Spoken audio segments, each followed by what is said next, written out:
നമസ്കാരം. ഞാൻ നിങ്ങളുടെ സ്വന്തം ശരവൺ മഹേശ്വർ. കൃഷ്ണശിലയായി എന്ന എൻ്റെ പരമ്പരയിലെ 186-ാമത്തെ എപ്പിസോഡാണിത്. ഇന്ന് ഞാൻ നിങ്ങളോട് പറയുന്നത് പ്രശസ്ത എഴുത്തുകാരനും ചിന്തകനും സാഹിത്യ വിമർശകനും സിനിമാ സംവിധായകനും അങ്ങനെ നിരവധി മേഖലകളിൽ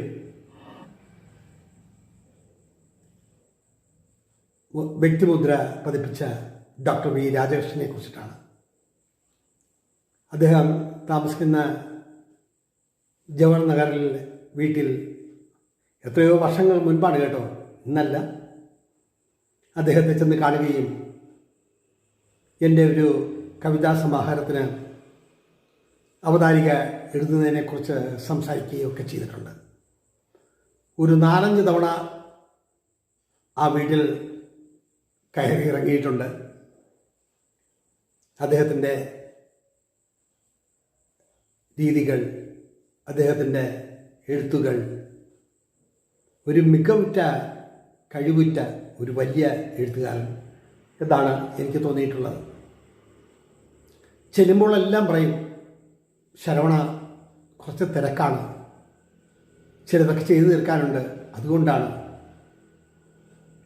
ഒടുവിൽ ഒരു 6-7 തവണ അദ്ദേഹത്തിൻ്റെ വീട്ടിൽ ചെന്ന ശേഷം ഒരു തവണ ഞാൻ സാർ വെളിയിലോട്ടൊന്ന് ഇറങ്ങി വന്നാൽ എനിക്ക് ചില കാര്യങ്ങൾ പറയണമെന്നുണ്ട്. അതെന്താ വീട്ടിൽ വെച്ച് പറഞ്ഞാൽ ശരിയാവില്ലേ? ഞാൻ പറഞ്ഞു, ക്ഷമയുടെ പരകോടിയിൽ എത്തിയ ശേഷം സാറിനോട് ചില കാര്യങ്ങൾ പറയണം എന്നതുകൊണ്ടാണ് ഒന്ന് പുറത്തേക്ക് വരുമോ എന്ന് ചോദിച്ചത്. വരാമല്ലോ. മുണ്ടും മടക്കി കുത്തി കൈയുള്ള ബനിയനെ വിട്ട് അദ്ദേഹം പുറത്തേക്ക് വന്നു. എന്താ? വളരെ ആകാംക്ഷയോടെ എന്നോട് തിരക്കി. എന്താ കാര്യം? ഞാൻ പറഞ്ഞു, സാർ ഒരു 6-7 തവണയൊക്കെ നടത്തുമ്പോൾ കുറഞ്ഞ പക്ഷം ഒന്ന് എഴുതി തരാമെന്നോ, എഴുതി തരില്ലെന്നോ പറഞ്ഞാൽ വീണ്ടും വീണ്ടും വന്ന് സാറിൻ്റെ വീട്ടിൽ വന്ന് ഞാൻ ശല്യം ചെയ്യണോ? എനിക്ക് തോന്നിയൊരു ചേതോ വികാരമാണ് ഇത് എന്ന് പറഞ്ഞപ്പോൾ എൻ്റെ കാതിൽ പിടിച്ചൊരു കിഴുക്കിയിട്ട്, നീ എന്നെ കടത്തി വെട്ടിക്കളഞ്ഞല്ലോടാ. ഞാൻ എൻ്റെ മനസ്സിൽ വേറെ ഒരുപാട് ചിന്തകളാണ് വന്നത്. അതിപ്പോൾ നിന്നോട് പറയാൻ കൊള്ളില്ല. എഴുതി തരുമെന്നോ തരില്ലെന്നോ എന്ന് പറഞ്ഞാൽ പിന്നെ ഈ കയറി ഇറങ്ങലൊന്ന് നിർത്താമല്ലോ സാർ.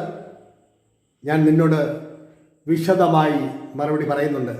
നാളെ വാ നീ.